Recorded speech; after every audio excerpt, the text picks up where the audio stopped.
Muito bem, então nós estávamos comentando ali a questão da decisão do STJ, né, pelo voto do ministro Marcos Buzzi ali sobre a capitalização de juros, né. Pois bem, a base dessa decisão se dá por conta da autonomia da vontade das partes, né, que faz parte do núcleo central do direito civil, né.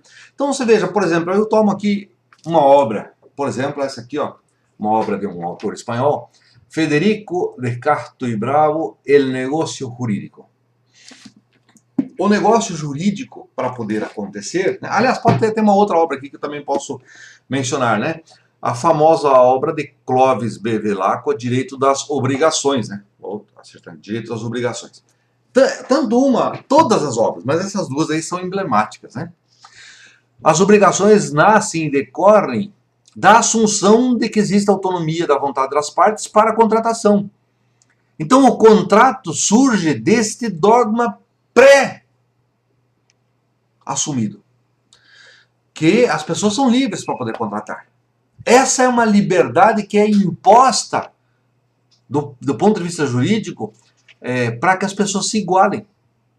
Agora, entre credor e devedor não existe igualdade, né? Isso já, a sabedoria antiga já conhecia bem isso aí, né? Entre a pessoa que é devedora, que tem dívida com outra, ele não tem igualdade. Nós perdemos na sociedade moderna essa dimensão, né? Então, a liberdade burguesa, onde que ela assume o seu ápice na filosofia? É justamente em Hegel. Georg Friedrich Hegel, né, os princípios da filosofia do direito, vai falar sobre a autonomia da vontade, do modo, porque o ser objetiva as coisas, e ele toma as decisões de apropriação. Ele se apropria das coisas, as decisões se partem desta autonomia da vontade do indivíduo. Então, uma liberdade burguesa está construída dentro do direito burguês, né?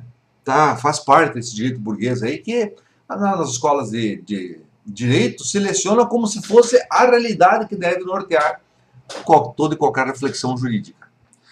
Eu particularmente acho que isso é um afastamento daquilo que qualquer pessoa possa defender como justiça, né?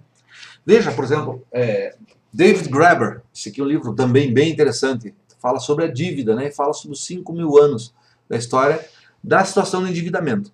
O que esse Graeber aqui aponta, que na minha opinião é fundamental, é que as dívidas têm originalmente uma base moral.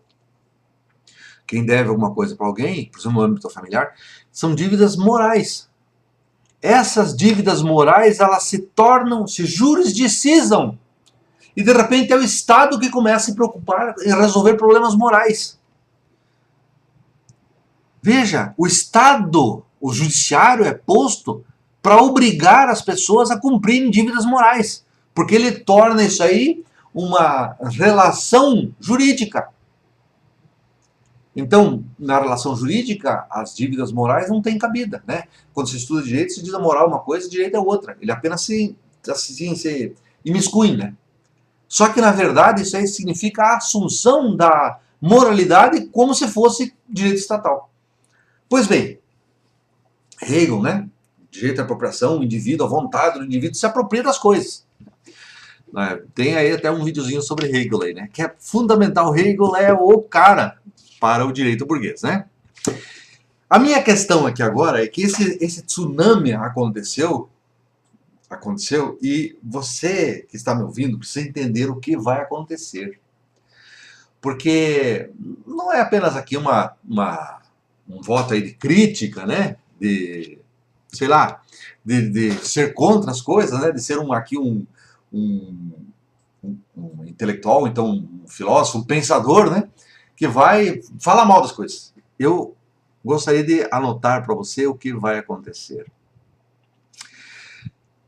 Veja bem, vamos supor que você tem uma dívida, chega a dever, né? Está movimentando sua conta corrente lá e tal, e chega a dever 12 mil. 12 mil, pequena empresa, está devendo 12 mil e tal, não sei o quê, né? e aí você não consegue pagar e você entra na justiça para tentar bloquear aquele problema que você está vendo. Juros, cheque especial e tal, não sei o que, né? Cartão de crédito, sabe Deus o que você está devendo. 12 mil. Vamos supor que exista uma taxa de juros de 2% ao mês, né? Você sabe que não tem essa taxa aqui no Brasil, né? Mas vamos supor que exista. O que vai acontecer depois de 4 anos, com esses 12 mil em 4 anos? Você vai passar, se a taxa de juros for 2%, você estará devendo em 4 anos 31 mil. 31.044, né? Então esse rolo que você entrou na justiça e vai tentar discutir e tal, né, passa a ser 4 anos. Essa dívida de 12 cresceu para 31. Agora vamos imaginar uma situação mais realista, o que realmente acontece. Você termina a sua conta, né, o seu contrato, sei lá, você está devendo 12 mil, passa 4 anos e o banco aplica a taxa de juros que ele impôs, que ele quer impor, que é a chamada comissão de permanência, e ele diz que ele vai lhe cobrar a taxa mais alta que o banco tem para as operações de inadimplência. Vamos supor que essa taxa seja de 8% ao mês. Que essa sim é uma taxa mais realista do que acontece, né? Essa comissão de permanência também se surge aí desse voto do Buzzi e também de outras decisões, que a comissão de permanência é lícita, o banco pode cobrar isso aí. Agora ele cobra a comissão de permanência com juros capitalizados, 8% ao mês. Então, o que vai acontecer? Essa dívida de 12 mil, 4 anos depois ela se torna uma dívida de R$ 482.526 reais. A dívida de 12 mil em 4 anos pula para R$ 482.526 mil reais. O problema é tão complexo, mas tão complexo que o próprio judiciário não se deu conta, não se acordou ainda do que vai acontecer. Eu vou dar um exemplo aqui. Pequena empresa, né, entra com ação e tal e pede que os juros capitalizados sejam expurgados da conta. Decisão do juiz de primeira instância retira a capitalização, vai a sentença e tal, retira os juros capitalizados. Qual que é o saldo da conta? Saldo credor em favor da empresa de 120 mil reais. Ok, o juízo vai lá, vai homologar os cálculos, aí o banco atravessa uma petição aduzindo exatamente essa decisão do STJ, que ela seria vinculante e tal. Tá, vai o senhor perito vai lá fazer a conta. Qual que é o resultado? 170 mil reais de saldo negativo. Quer dizer, a empresa fica devendo isso aí, porque os juros aí são capitalizados, os juros que o banco cobrou são legais, podem ser, e também a capitalização mensal. A conta vai para 170 negativo. Daí tem um problema, né? Está no contrato que o saldo inadimplente sobre o saldo inadimplente ia ser aplicada a comissão de permanência. A comissão de permanência, né? Então, o juízo decidiu lá que deveria se aplicar a comissão de permanência, independente de outras parcelas da comissão de permanência que se aplicasse.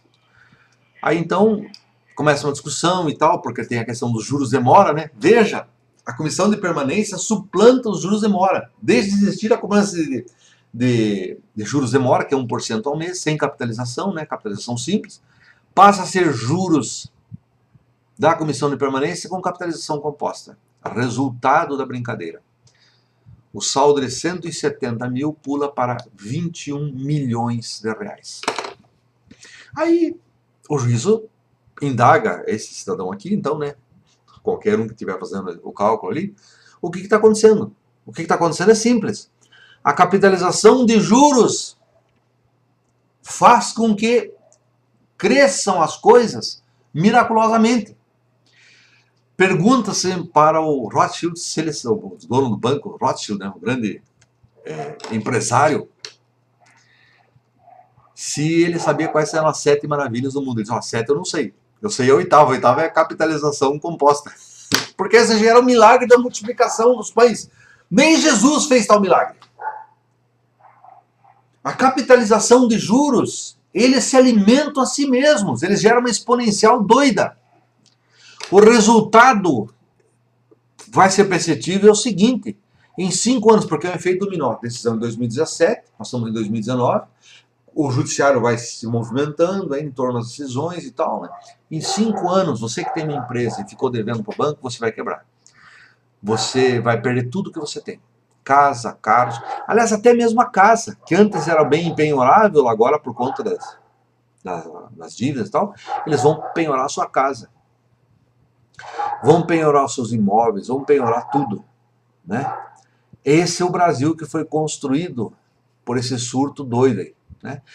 E veja uma questão interessante, né? Porque a lei diz que a capitalização é proibida, reconhecida até mesmo na decisão ali do Buzzi, né?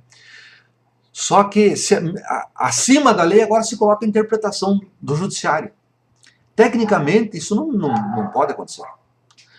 O que aconteceu no nosso direito civil é que você retirou do devedor as armas, ele não tem mais armas para lutar. Então não adianta ele entrar na justiça mais. Ele não tem mais armas.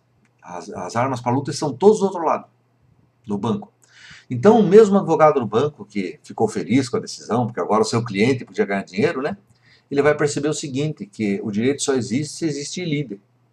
Na medida em que os devedores vão entender que não tem mais possibilidades de lutar no âmbito jurídico, também não vão contratar advogados mais. E se não contrata advogado para defender, também os advogados dos bancos também não vão mais ser necessários.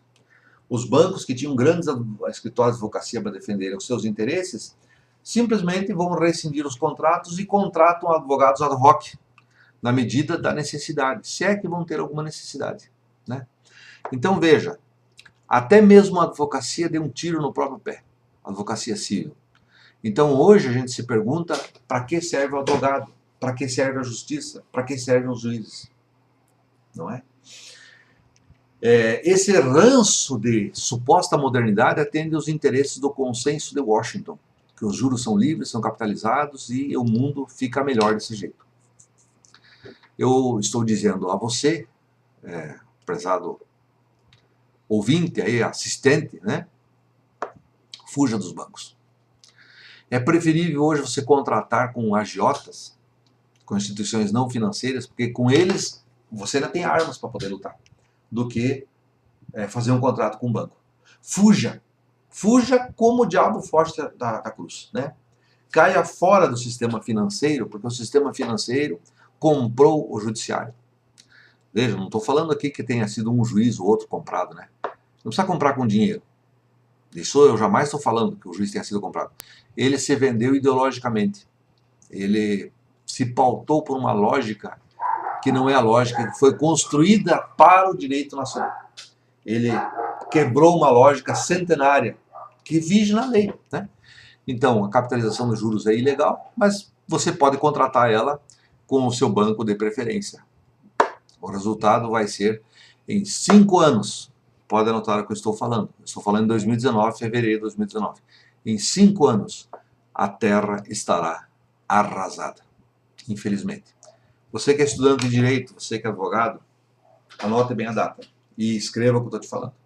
O direito civil teve o maior tsunami da história do Brasil. E a sociedade vai pagar um preço muito, muito, muito alto. É isso aí.